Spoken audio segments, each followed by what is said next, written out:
guys, I just recorded a whole long thing that I realized wasn't actually recording, so that's great. I always struggle to say things succinctly, so I'm gonna have to try and do that all over again. But basically, this is the first time that I picked up a camera in about 5 days. Oh, 1 second. Hey, place. Sorry about that. I have an unbalanced Boston Retriever in my sister's house. Very, very cute.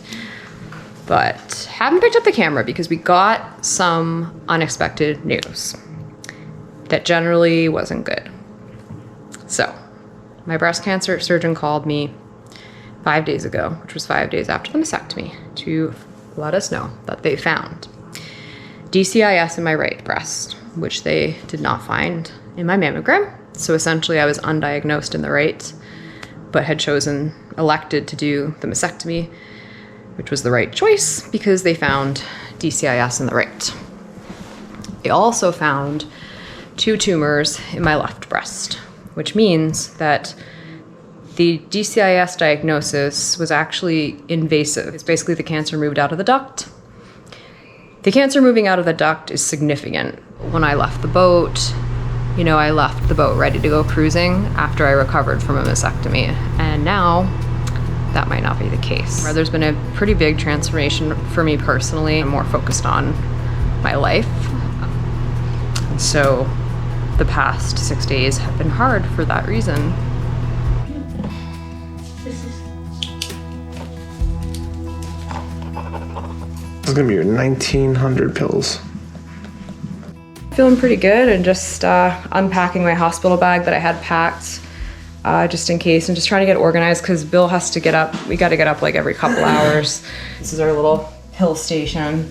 I'm staying at my sister's place, so we kind of took over and we're like just shifting things around. Box here.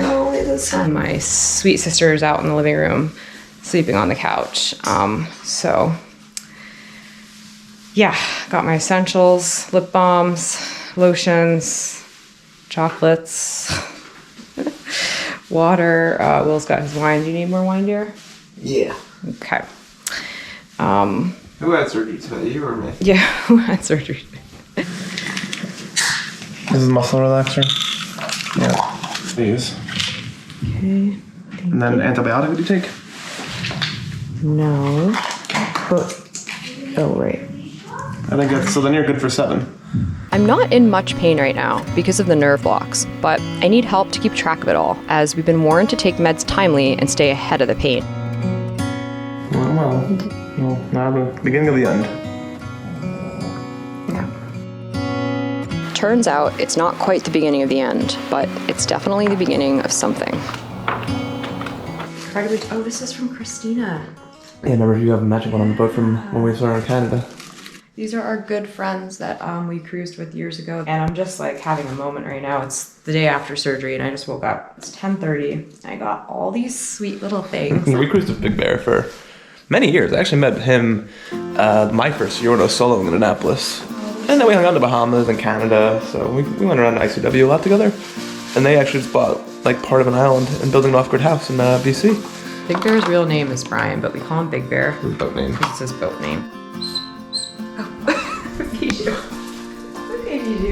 And just while I'm filming, I want to show you guys something else because I'm wearing everything from our patrons, and I've gotten a whole range of gifts, like necessity stuff.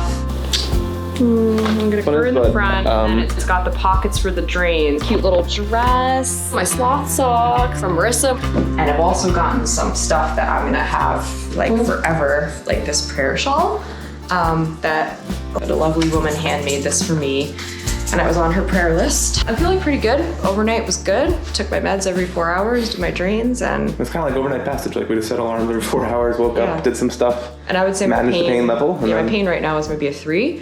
I stopped taking Oxy 2 times ago. So they actually say the first day or 2 is easier than like the 3rd and 4th day. We're trying to stay ahead of the pain too. Like we keep managing it. Careful, be careful. Grace is going out. Her compression socks. My drains are in my pockets. Whatever. At least you're mobile. Yeah. And so the giant roller coaster ride that has become my life has officially began. So last night was pretty rough. It's 11 o'clock now. I had to take 2 nausea pills and I put the patch on around 3 in the morning.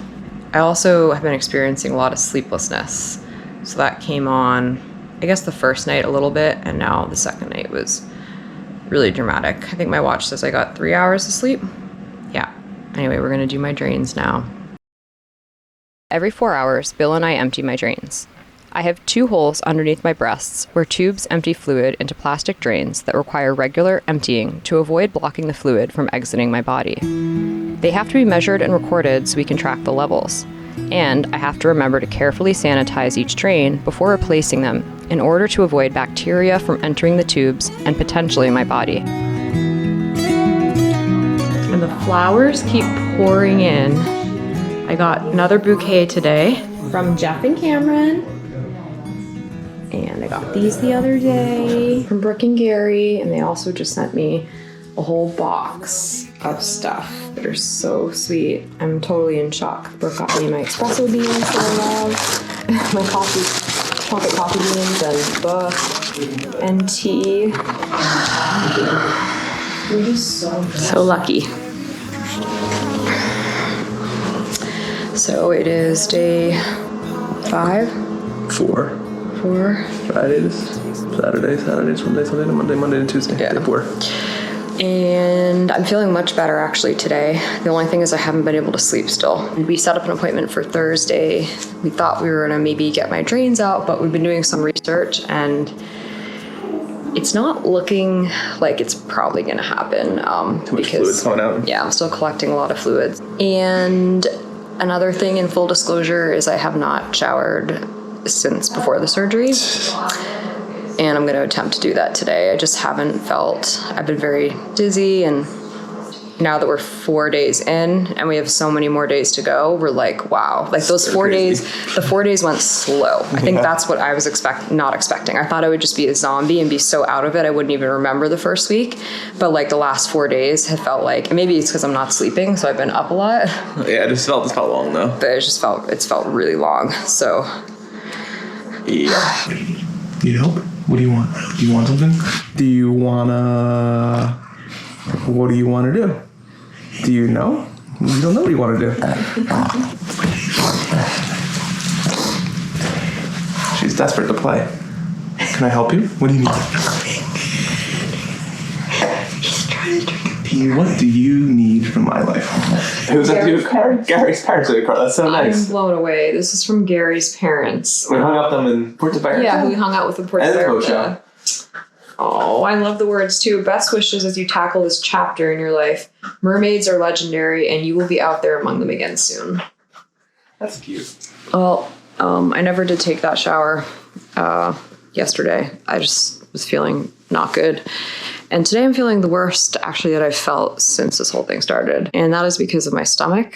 The breast pain is like not really even on my radar. But I am going to take that shower now because we're going to the appointment tomorrow. And so I can't go like this with my, I also feel really gross, but yeah, I still have the surgical markings on me. So I'm going to man up and force myself to shower right now. We're just reading the instructions on what to do in the shower. Well, we're going to the first follow-up appointment here. I didn't sleep again last night, so that's something I'm going to talk to the doctor about today. And that was because I was in pain because I'm not taking most of the stuff I'm supposed to take, and then also I have stomach problems. I'm not going to go into the whole thing. Here we go. In a quarter mile, use the second from the right lane to turn right onto North.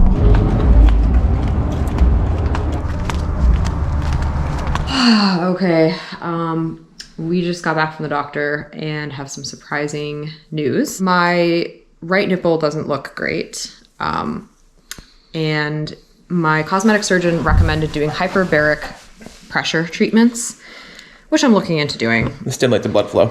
If my nipple continues kind of on the path that it's on, it could mean another surgery and the flesh dying. He also said my scars were kind of big. Gnarly. Because he said gnarly. But yeah, the scars are big because I'm small and they had to go higher up into the arm to get everything out. So just got crumble from Bill's parents. The news from my cosmetic surgeon that my right nipple is suffering from necrosis is surprising. My body is so black and blue and swollen that I didn't realize it was in such bad shape. A hard day. Sorry, dear. I'm eating cheese. We got our summer mama through the funny. For some reason, that's all I want right now. Though I have pain, I can't really feel anything, including my nipples, so I didn't know, and receiving this bad news is not something I was prepared for. To make matters worse, I've developed an extremely painful stomach ulcer from my meds and have an allergy to my antibiotics, resulting in the worst rash I've had in my adult life. Because I still have drains and thus open wounds, I have to stay on strong antibiotics, so now I need to switch to a different one. Going to Hyperbaric this morning. It's been a routine every day.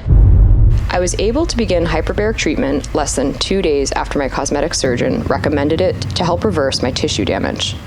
The treatment begins early at 7 a.m., so my mother and I make the drive together every day at 6:15 to the center. It's become a bright spot in my day. Having my mother with me gives us more time together, and once at the center, we settle into what has become a routine. I put my booties on, get my blood pressure taken, and then we often spend time chatting with the other patients who are being treated for a variety of serious diseases, many of whom have been through treatment multiple times. The experience has put my situation in perspective, and it's also the only time of the day I don't think about myself, because they play movies inside the chamber. Very therapeutic indeed. We are on our way right now to the hyperbaric chamber where I've been receiving my oxygen treatments. I wanted to film a little bit for you guys so you can kind of see what it's like. Because I can't actually film when I'm in there, so we've gotten really friendly with these guys, and we're basically going back at a time when they're free to give you guys a little tour. In terms of the process, we get up in the morning, we go down there. You have to wear cotton because there is a fire risk for polyester. You can have some polyester, but you have to have at least some cotton. So I go in the same outfit every day because it turns out none of my clothes are cotton. So for my issue that I had with the necrosis, they recommend a deep dive, which is a 45-foot dive. Not everybody can do that dive. If you have diabetes or other conditions, it precludes you from being able to go that deep. So that's why I did the early session, because I was with all the people that could also do a deep dive. So basically, the pressure causes your blood to absorb more oxygen, 2.5 times more, if not more. We'll find out the exact stats for you when you're under pressure. And that oxygen is what promotes the healing. So we're inside the hyperbaric chamber. We're inside the chamber. The sessions that I've been doing have had like 4 to 5 people. Basically, this chamber is pressurized with air with our 230 horsepower compressors in the back. Oh, okay. And those 30 horsepower compressors go into 4 volume tanks in the back, large ones, that go through a filtration system and then into the chamber to pressurize the chamber. And then these are considered bibs, built-in breathing systems. These built-in breathing systems are what delivers the oxygen to the hood. This is actually my hood. Yep, it is. I got my neck measured for this. As you breathe, it inflates and deflates just slightly enough to it kind of bobs on your head. Yeah, I guess there's 2. Supply and exhaust. The silver, that one right there is the exhaust, and then the other one is our supply of oxygen. So these get attached to the hood. Okay. And you breathe your oxygen. You breathe your oxygen? For us, we have sound for the TV that goes through an amplifier, and it's just a tube. This line. Yep. It's just, you can disconnect it or pull it out if you need to. And that also hooks into the hood, That so goes into you the can hood. hear In the hood. That's After- cool. yeah. in the movie, yeah. It's 28 feet long and 9 feet in diameter. It's a very big chamber. Yeah. And how many people can it So accommodate? It can hold 12 patients. 12 plus 2 patients. staff members. Okay. This chamber's not much smaller than our boat, really. Yeah, no. The door is not sealed other than by pressure, right? Correct. That gasket that is there just helps seal it against the flat part of the chamber.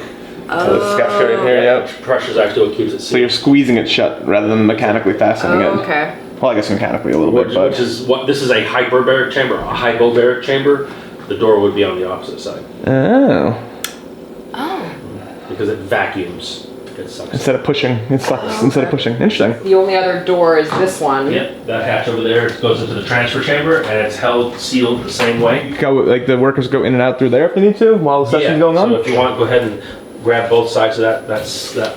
This? Both sides of it. Right, 2 o'clock and 10 o'clock. Oh. Yep. And then just pull it backwards. Oh! Yeah, there you I didn't go. think I'd be able to. Ah! That's okay. You're okay. That's Grab that side and just keep that pulled more tight okay. towards the hinge. Yep, just like There you that. go. You're good. So you could like equalize the pressure in So here. basically, it's a transfer chamber used for emergencies or just assistance in the chamber. Scott. We basically send staff members in there to pressurize on that one to come into here if they need help. So yeah, so we don't depressurize the entire chamber. We You just can take patients out, but we don't like to encourage that because there's a trip hazard. And I think you said like you can do it in 10 minutes. You No, can get this. you guys take 10 minutes to pressurize and Uh-huh. depressurize.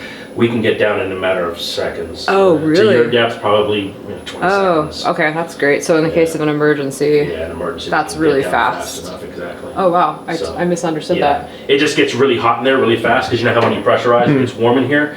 Because we go so rapidly, it will definitely get hot in there. like when you fill scuba tanks, they heat up. Yeah, Like a exactly. compressed air. You're Yeah. pushing the air in, it heats Exactly. everything up, Those expands. molecules rubbing together cause Yep. some friction. in Watch the your atmosphere. fingers.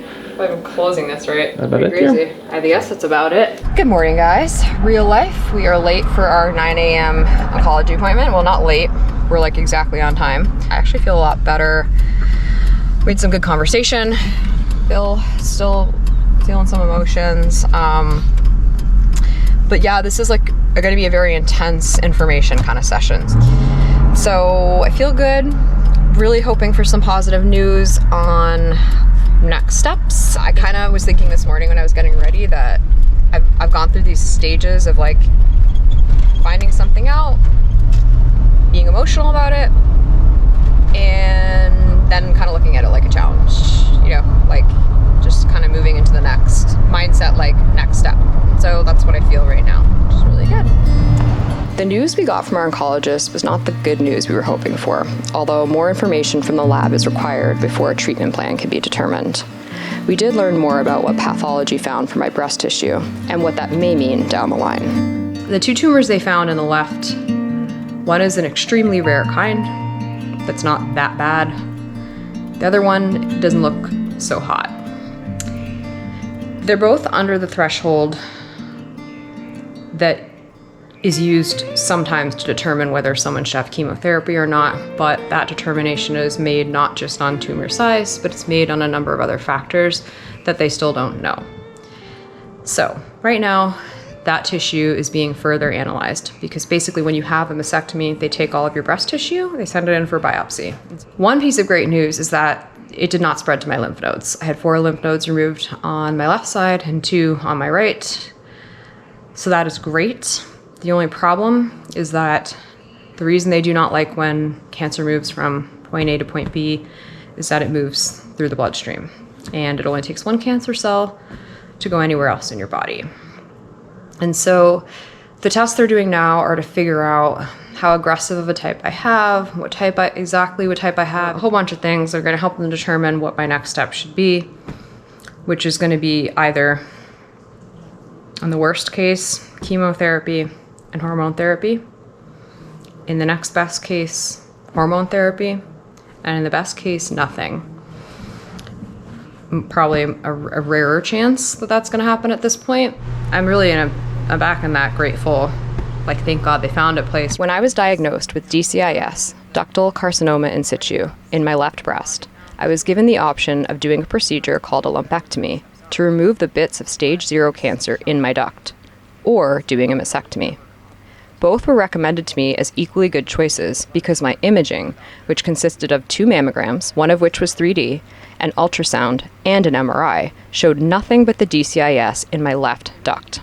I am also BRCA negative, the genes associated with breast cancer, and young, both factors which lend support to lumpectomy as a viable option of treatment. If I had not chosen the mastectomy, however, the tumors in my left breast tissue that escaped from the duct would have continued to flourish, with the worst type of the 2 doubling in size every 6 months. It's been hard. I'm in a good place now, which you might be able to tell. I think for Bill, just kind of being not the primary person going through it, it's just really hard. The big news that we're waiting on, that I can find out anywhere at any minute, moment's notice until 2.5 weeks from now. So we are kind of on edge until then. So we will let you guys know.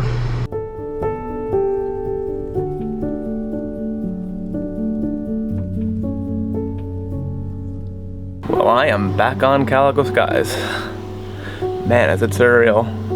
It's kind of like bittersweet almost. Kind of see like all the halfway preparations to launch the boat, and I guess I've been here in about 2.5 weeks, but so much has changed between that, you know, thought get through the mastectomy, and you know, then we're kind of recovering, and now we're knowing like, uh-oh, you know, chemo's coming up and hormone therapy. So yeah, it's kind of bittersweet. Yeah, I guess like it's gonna be a challenging period coming up, but we've just been working through our options, and we feel the best is to keep the channel going. It's been 4 years of hard work, and also, namely, we just want to change insurances right now with Grace in the middle of treatment. So yeah, so I'm going to be focused on, I guess, editing and creating content, and Grace is going to be focused on getting healthy.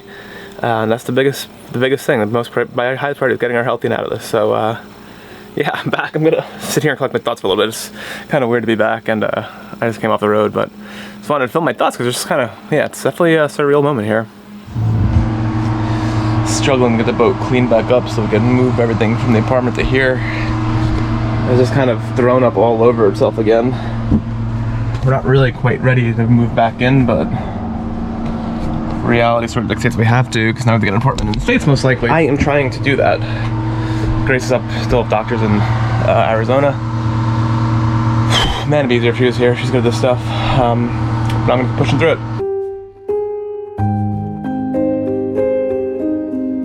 I have a truckload of stuff from the apartment, kind of stuff that I know where it goes. Not, no, more Grace stuff I have to be a little more careful with. But brought the bed back, some bedding back, a lot of dive gear, cushions for the cockpit. So this is one load.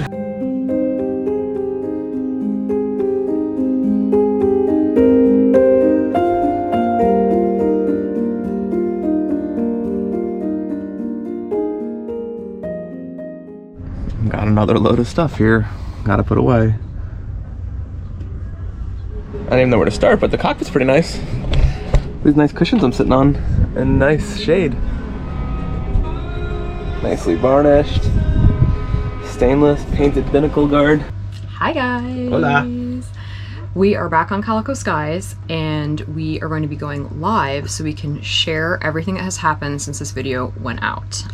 So the live stream is going to be next Sunday, June 25th. Yeah, so we hope you guys can join us. We'd like to talk about what happened medically with me, kind of post the filming of this video, what our next steps are, future plans, cruising plans. Yeah. All that good stuff, and answer any questions. So make sure you hit the subscribe button and the bell notification so you know when that live stream. We haven't scheduled a time yet, but it'll be next week, Sunday the 25th. And for our patrons out there, we're going to try to do a Zoom call next weekend with you guys. So look out for that message as well. Yeah, and just quickly want to thank everyone watching for all your words of encouragement and support during this period. People shared a lot of experiences with us, personally being touched by breast cancer. So for your prayers, for your gifts, for every piece of encouragement and support, we felt it, and we thank you for that. And yeah, obviously huge thanks to our family and friends throughout this, and the Hyperbaric guys. Everyone cool. Really came together, and yeah, we were super touched. Yep, so look out for that live stream notification next Sunday. Bye guys. Love you. Bye.